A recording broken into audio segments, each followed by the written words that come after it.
En este presente video vamos a analizar y explicar lo que sucedió en este periodo tan crítico para Argentina llamado la crisis de 2001,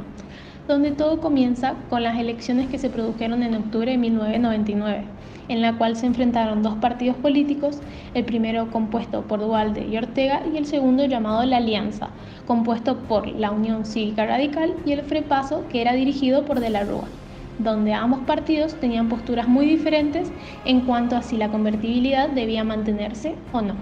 Y de estas elecciones se produjo el triunfo de la Alianza, con un 48% de los votos, los cuales proponían mejorar la situación del país, eliminando y controlando la corrupción.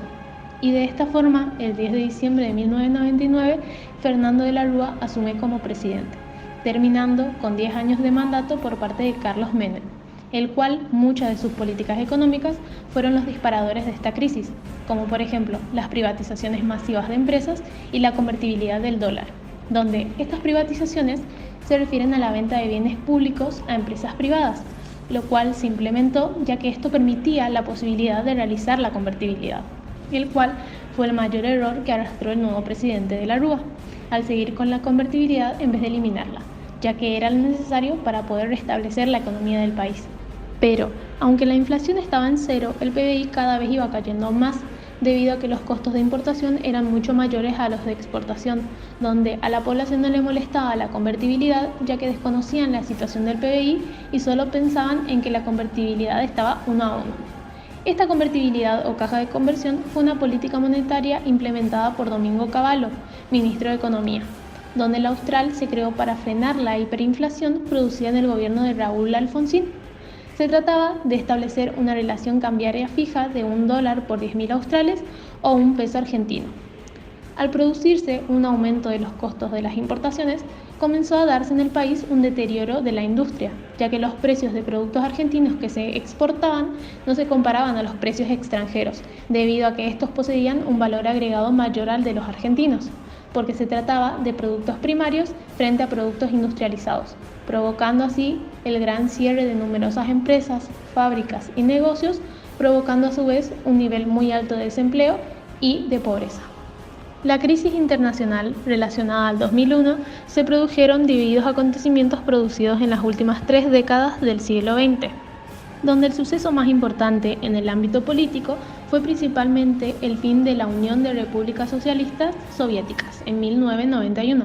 creándose así un nuevo orden mundial dirigido por Estados Unidos, el cual, debido a sus intereses económicos, impulsó la apertura de mercados a partir de la creación de tratados de libre comercio, presionando a su vez a los demás países a implementar políticas neoliberales a través del Consenso de Washington, para así controlar todos los recursos naturales necesarios para mantener su economía. Aunque posteriormente, con el atentado a las Torres Gemelas y al Pentágono el 11 de septiembre, las políticas internacionales del presidente George Bush se destinó a dar una mayor importancia a la lucha contra el terrorismo, dejando a Argentina en segundo plano. Este nuevo partido político, dirigido por De la Rúa, se enfrentó a una economía en recesión, con un gran déficit fiscal, desempleo, pobreza y una balanza comercial negativa, producidas por los cambios impuestos por el neoliberalismo, donde la sanción de la ley laboral produjo una gran crisis política, debido a que se comprobó una gran corrupción en la sanción de leyes, la cual brindaba beneficios a los partidos políticos, llevando así a la renuncia de Carlos Álvarez, quien era el vicepresidente, provocando una gran pérdida de confianza en el gobierno. El ministro de Economía, José Luis Machinea, expresaba que devaluar la moneda provocaría un desequilibrio a nivel país, por lo que optó a disminuir costos laborales, aumentar la productividad, competitividad y la recuperación de la economía a través de incentivos a la inversión privada, para así poder ganar la confianza a través de los inversores. Pero los altibajos económicos y políticos llevaron a la renuncia del mismo, dejando la incertidumbre de si era posible continuar con el ajuste o no, provocando así un aumento en el riesgo país, dejándolo fuera del mercado internacional de capitales, por lo que el gobierno realizó un acuerdo con el FMI para establecer un blindaje financiero, así adelantándose a la crisis y garantizando a los acreedores el pago de la deuda externa, disminuyendo temporalmente el riesgo país que se había producido por la desconfianza de los inversores, además de disminuir la tasa de interés, aunque no logró recuperar la situación de la economía. A José Luis Machinea lo sucedió Ricardo López Murphy, quien buscaba cumplir objetivos financieros ocasionando la reducción del gasto público en 2.000 millones de pesos, un recorte de las transferencias a las provincias, una disminución del presupuesto educativo y la intención de despedir a 100.000 empleados públicos. Pero al cabo de 2 semanas, López Murphy renunció, por ende lo sucedió Domingo Cavallo. El nuevo ministro de Economía estableció una modificación en el sistema monetario, por lo que firmó un nuevo acuerdo con el FMI llamado el megacanje, el cual consistió en postergar los vencimientos de deudas por 3 años, pero obteniendo un interés del 7% anual, aunque de todos modos ni el blindaje ni el megacanje pudieron resolver los problemas económicos del país. El 29 de noviembre de 2001 se produce una fuga de capitales y reservas llevando a un posible derrumbe del sistema bancario, debido a que los inversores comenzaron a retirar sus depósitos monetarios del banco, donde el 2 de diciembre Cavallo estableció e instauró el llamado corralito, el cual se trataba de restricciones semanales de $250 al retiro de fondos y cajas de ahorro, además de un tope de $1.000 a las transferencias al exterior, aunque luego estas fueron en su totalidad impidiendo retirar hasta el más mínimo importe. Esto se diseñó para intentar salvar el modelo de la convertibilidad, frenar la caída de las reservas y evitar un default, pero sus efectos ocasionaron todo lo contrario. Por ende, se generó un gran descontento social, impulsando los cacerolazos en las calles por la difícil situación social, ya que debido al censo se registró que más del 1,4 millones de familias eran pobres en condiciones precarias, estableciéndose así una mayor desocupación,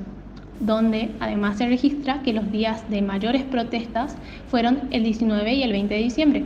Además, que entre el 16 y 19 de diciembre hubieron numerosos saqueos a muchos supermercados, por lo que la noche del 19 el presidente de la Rúa estableció el estado de sitio por 30 días, aumentando así los cacerolazos, las manifestaciones y marchas que llegaron hasta la madrugada, momento en que renuncia Domingo Cavallo.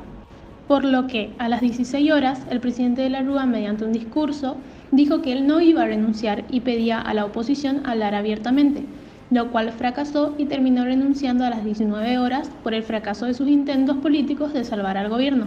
alejándose en helicóptero. Esto llevó a la posterior sucesión de 4 presidentes en 11 días, llamados Ramón Puerta, Eduardo Camaño, Adolfo Sá y Eduardo Duhalde, el cual el último, el 1 de enero de 2002, fue electo como presidente.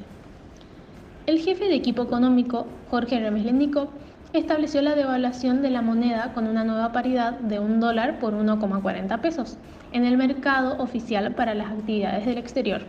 estableciéndose así el 10 de enero de 2002 la especificación llamada corralón, el cual trataba de inmovilizar los plazos fijos, convirtiendo los dólares que se encontraban en el banco a pesos con una nueva valuación de 1,40, provocando así una pérdida para los ahorristas, agravando así la crisis política. Esto llevó a la renuncia de Lenikov, donde posteriormente asume Roberto Lavagna como ministro de Economía,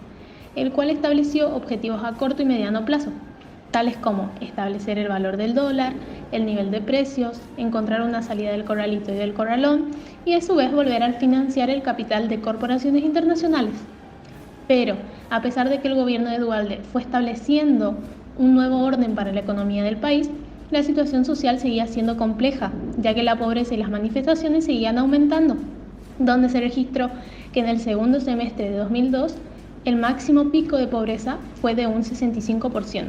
Se siguieron produciendo manifestaciones, pero en una ocasión 2 piqueteros fueron asesinados, por lo que todo terminó en un acelerado llamado elecciones, donde el 25 de mayo de 2003 asume Néstor Kirchner como presidente.